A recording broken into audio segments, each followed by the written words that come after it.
Good morning, students of class 7. I am Sanjay sir. Today I am going to discuss the last part of Spirit of Christianity, that is monasteries and their impact, and crusade and their impact.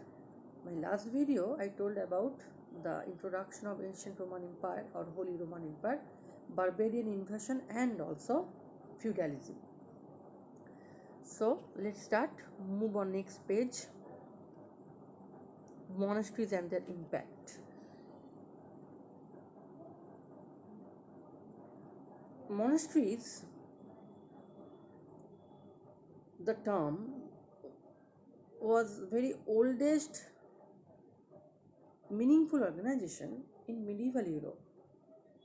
As the power and wealth of the church increased, corrupt practices became common among the clergy. Clergy means priest. In European country, priests were known as clergy. The common people started losing faith in Christianity and the church also. It was in these times of failing faith that monasteries started playing an important role in medieval Europe. A monastery was a place where a group of monks lived together to pray and work.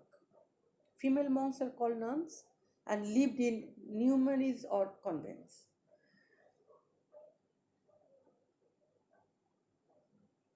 The monks and nuns led simple lives, did not marry, did not hold any worldly possessions, offered prayers to God, and served people.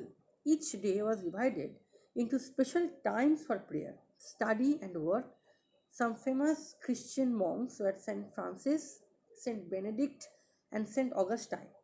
They stressed purity, resistance to material temptation, pursuit of goodness, and self sacrifice.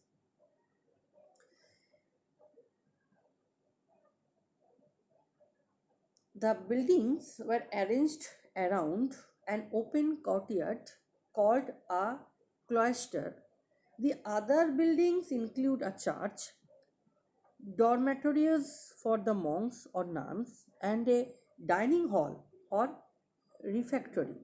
There was a library, guest houses, and a room for conducting business and meetings.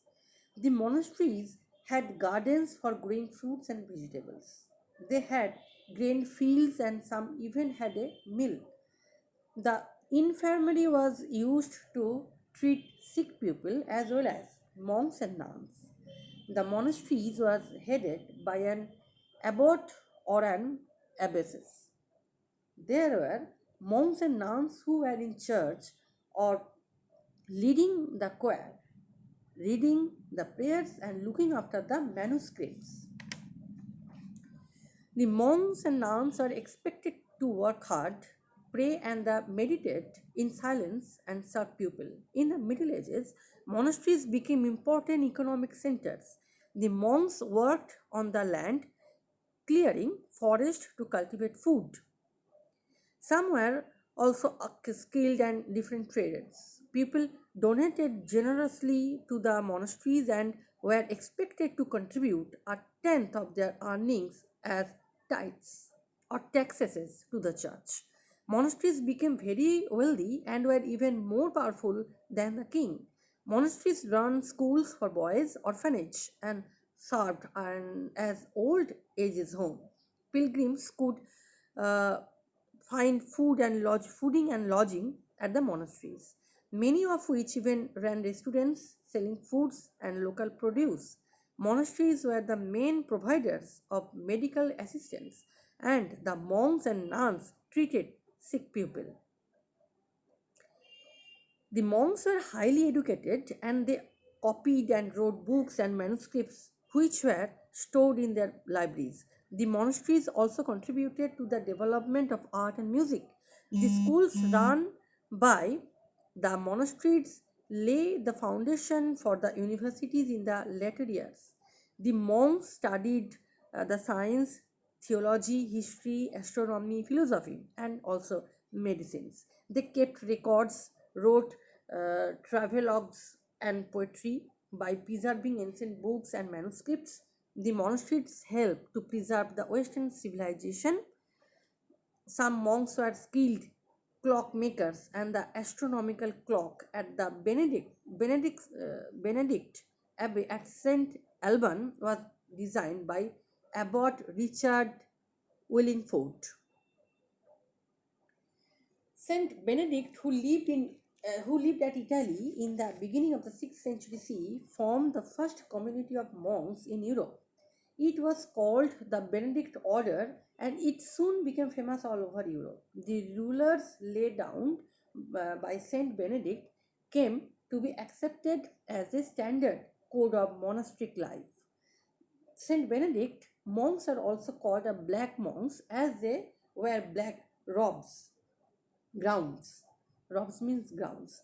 The conversion of people to Christianity at this time was largely due to the efforts of Benedictine monks. The Clunies, a new monastic order founded in 1910 CE at Cluny in France, took forward the work of reforming the church started by Saint Benedict. What was the importance of monasteries? The monks lead an uh, simple and strict and disciplined communal life. They were not even allowed to have any belongings. Their pauses always of living set a fine example for the common people and inspired them to respect the church once more.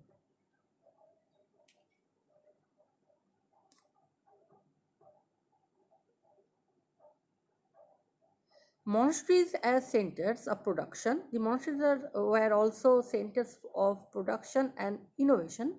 The monks grew crops, reclaimed land, and conserved forest. Some specialized in raising sheep for wool. There were skilled craftsmen among them. The monasteries also played a very important role in development of art, literature, and education in this period. The monks created beautiful stained glass windows in the monasteries. They also created frescoes, murals, and the paintings on the walls of the monasteries. A fresco is a form of painting done on fresh or wet plaster. The monks studied and copied valuable manuscript from Greek and Latin, thus helping the preservation of knowledge from various cultures for future generations. Education was often the main focus of same monasteries with subjects as diverse as philosophy, medicine, history, astrology being studied, which I told previous. The some leading universities of today, like Cambridge and Oxford in Britain, were monasteries during the later medieval period. Now, I am going to start the emergence of the Turks and the Crusades.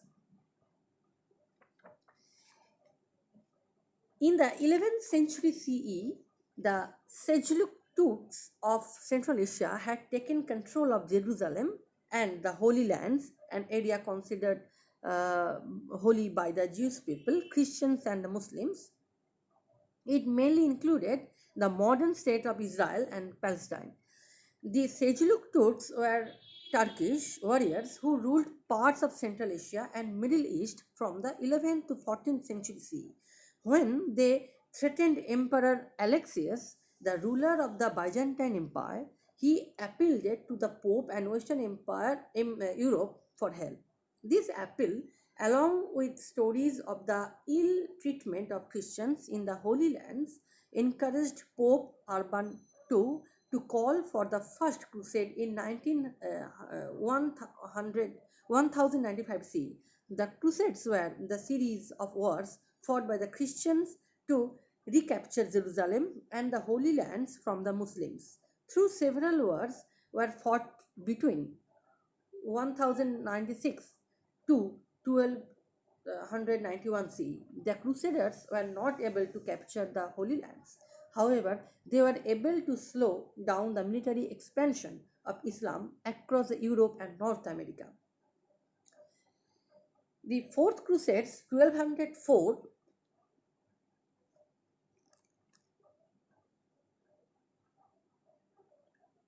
lead to a capture of the Constantinople and the weakening of the Byzantine Empire. By 1300 CE, another group of Turks, the Ottomans, had come to power in Western Asia. After a series of decisive wars, the once mighty Byzantine Empire finally fell down by the Ottoman Turkeys in 1453 CE.